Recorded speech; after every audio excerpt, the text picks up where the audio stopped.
The first indication appeared in a municipal drainage review, where flow calculations from a narrow service corridor failed to match recorded rainfall across the district.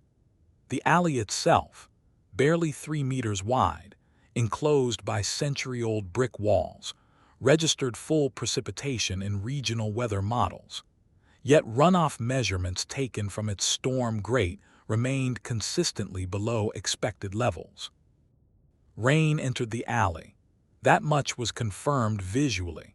Surveillance footage from nearby service entrances showed steady rainfall descending into the corridor, uninterrupted, consistent with surrounding streets, but water never accumulated on the surface below. No splashing, no pooling, no reflective sheen across the worn brick pavement. The inconsistency was initially attributed to subsurface absorption. Older districts often contained undocumented drainage channels, especially in pre-modern construction zones. A physical inspection was scheduled. When technicians entered the alley during active rainfall, the anomaly presented immediately. Water could be seen falling through the air, descending from above at normal velocity. Droplets maintained shape, trajectory, and density consistent with moderate rainfall. But approximately 30 centimeters above the ground, the descent stopped. Not slowed, not dispersed. It stopped. Each droplet held position in a thin horizontal layer spanning the entire alley width. The surface below remained dry, despite continuous rainfall above it. The suspended layer was uniform. No droplet passed through. No accumulation formed. Instead, water continuously entered the layer from above and then vanished within it, without overflow or displacement. The ground beneath showed no signs of impact, moisture, or recent saturation. A second inspection introduced controlled water input using pressurized hoses positioned at various heights. Streams directed into the alley behaved identically. The moment water crossed the invisible boundary, precisely aligned across the entire corridor, it ceased downward movement and disappeared within seconds. The boundary itself showed no visible distortion. No mist, no condensation, no refractive effect in the air. Only the abrupt halt of motion revealed its position. Engineers initially proposed a localized evaporation phenomenon, possibly driven by thermal gradients between the alley walls. However, thermal scans indicated no temperature variation sufficient to induce rapid phase change. Air conditions remained consistent with the surrounding environment. Humidity within the alley did not increase. Water entering the layer did not reappear as vapor. A containment test was performed. A sealed container filled with dyed water was lowered slowly into the anomaly zone. The moment the container crossed the boundary, the water inside did not behave like liquid. Instead of sloshing or settling, it held fixed alignment relative to the container walls, as though gravitational influence had ceased within that volume. When the container was withdrawn, the water resumed normal behavior. The effect was not limited to falling rain. It extended to all water within that horizontal plane. The alley floor remained dry regardless of input volume. Further tests introduced solid objects through the boundary. Tools, measuring rods, and weighted probes passed through without resistance. Only water and substances containing free-flowing liquid exhibited altered behavior. A temporary stabilization in interpretation emerged. The phenomenon appeared to restrict mass behavior specifically for liquid water within a fixed spatial plane, preventing gravitational descent without affecting surrounding materials. That interpretation held for several hours. Then the disappearance pattern changed. Previously, water entering the layer vanished within seconds. During subsequent observation, droplets began persisting longer within the suspended plane, accumulating in increasing density before disappearing all at once. The timing was inconsistent. Intervals varied without detectable pattern. In some cases, the layer thickened visibly, forming a continuous sheet of suspended water across the alley. Then, without warning, the entire accumulation would cease to exist simultaneously. No downward motion followed. The ground remained dry. The absence of residual moisture began to raise a more severe contradiction. Volume tracking estimates suggested that over several hours of rainfall, hundreds of liters of water entered the anomaly. None exited through drainage systems. None accumulated in surrounding structures. The water did not relocate within the known system. It was removed. A comparative analysis was conducted using nearby alleys with identical construction. All control locations exhibited normal runoff behavior, consistent with rainfall input and drainage capacity. Only this corridor demonstrated the loss. Acoustic measurements added a secondary inconsistency. Rainfall within the alley product. Reduced impact sound compared to adjacent streets. The typical percussive pattern of droplets striking brick surfaces was diminished, as though the final phase of descent, where sound would normally be generated, never occurred. This reduction was measurable, not subjective. Sound energy associated with impact was missing. A temporary assumption suggested the anomaly functioned as a localized absorption layer, converting kinetic and mass energy into an undetectable form. That assumption collapsed when the boundary position shifted.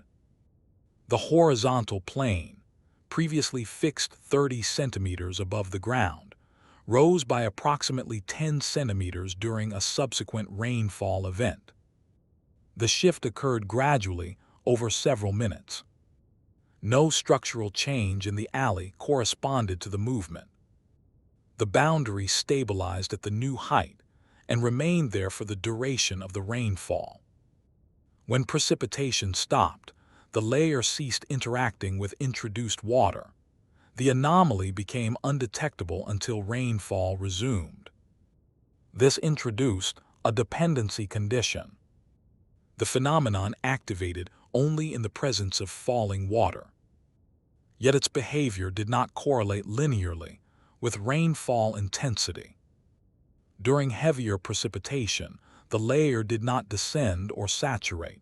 It simply processed greater volume. At this stage, the alley was temporarily sealed for extended observation. Access was restricted, and overhead monitoring was expanded using external camera placements and controlled artificial rainfall systems. A minor irregularity emerged during this phase.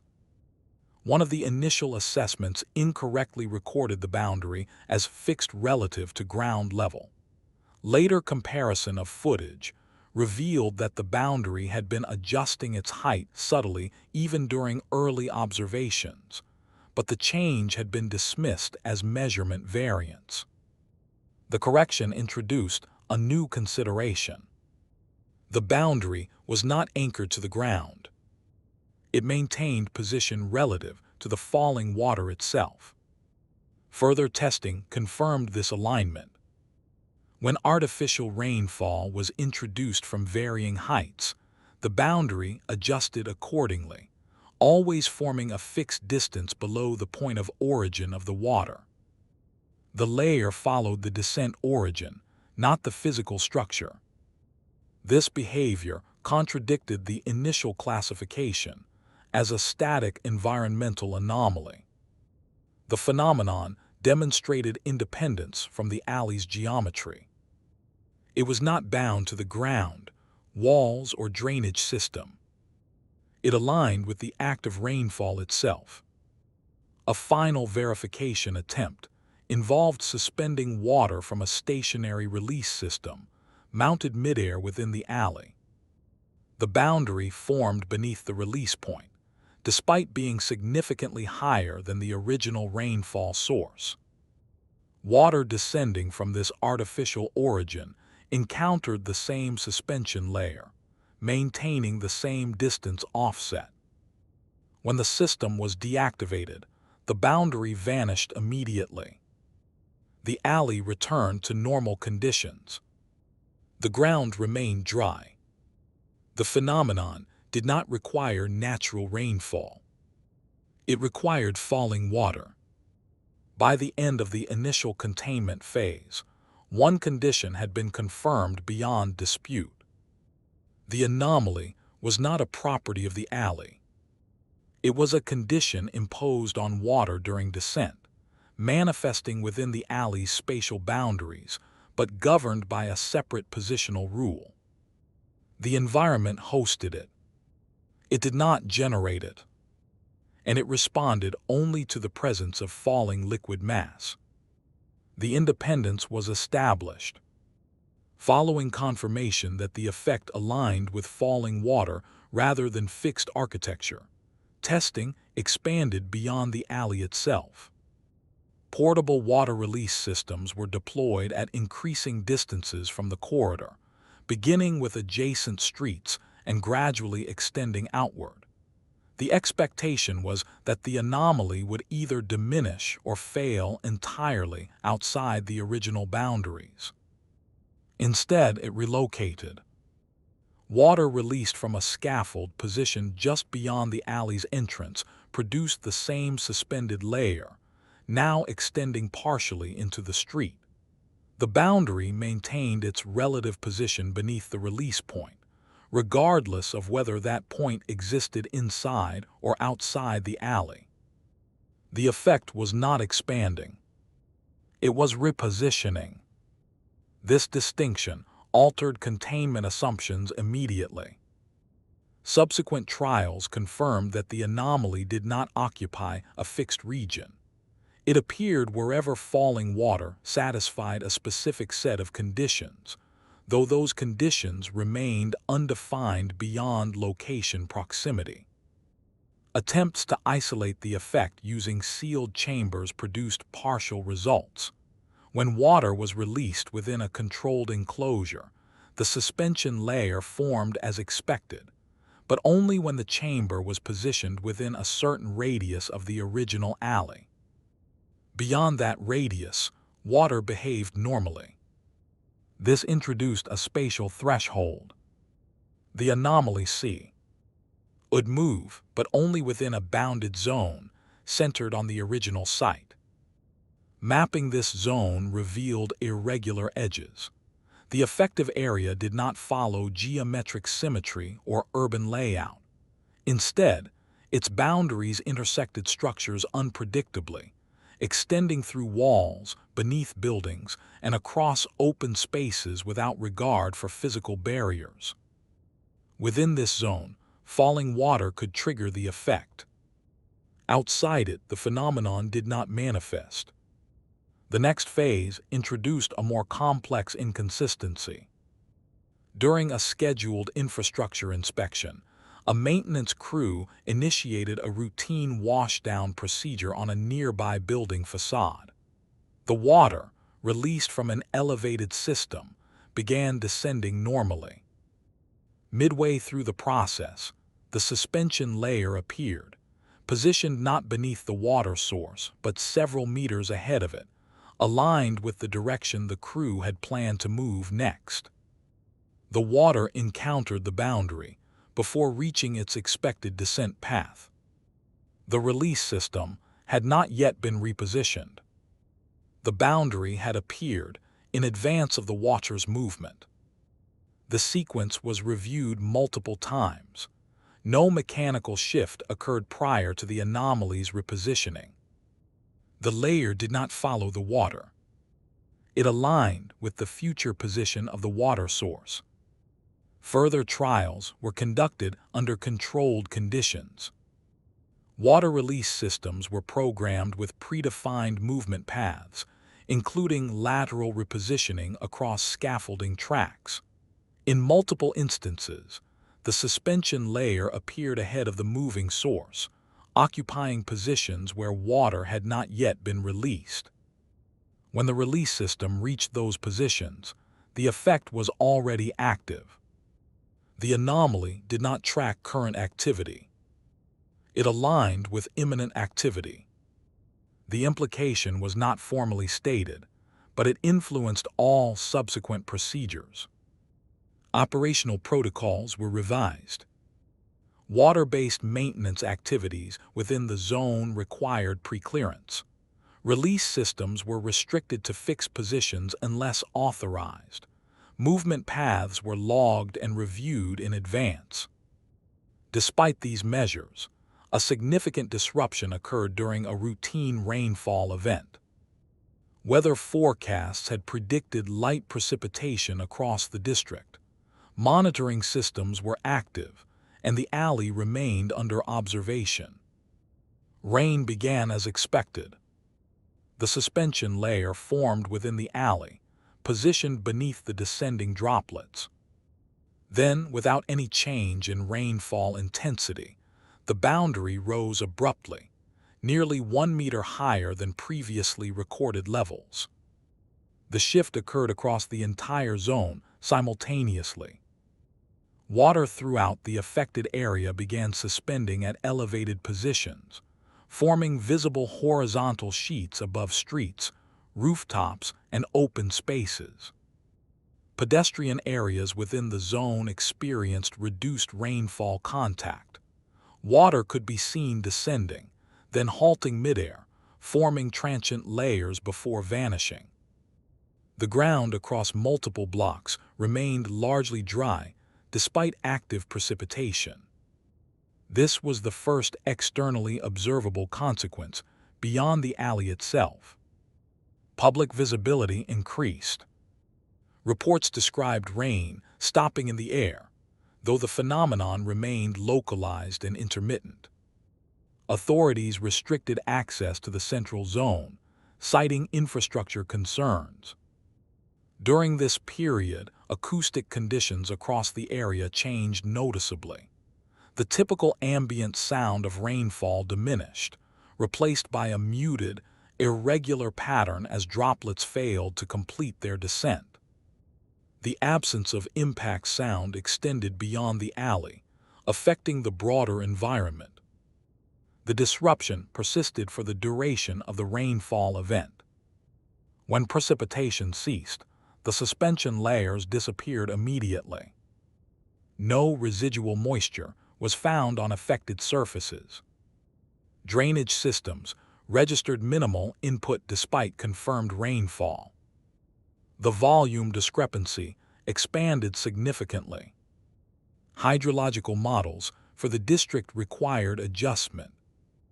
Rainfall within the zone could no longer be treated as contributing to runoff or groundwater recharge. The water did not enter the system. It was removed from it. A final irregularity emerged during long-term observation. A scheduled test involving delayed water release, programmed to activate several hours after system setup, produced an unexpected result. The suspension layer formed at the designated release location before the system activated. No water was present at the time. The boundary existed independently, maintaining position for several minutes before dissipating. When the release system finally activated, the layer reappeared instantly at the same position. This behavior introduced a contradiction in sequence.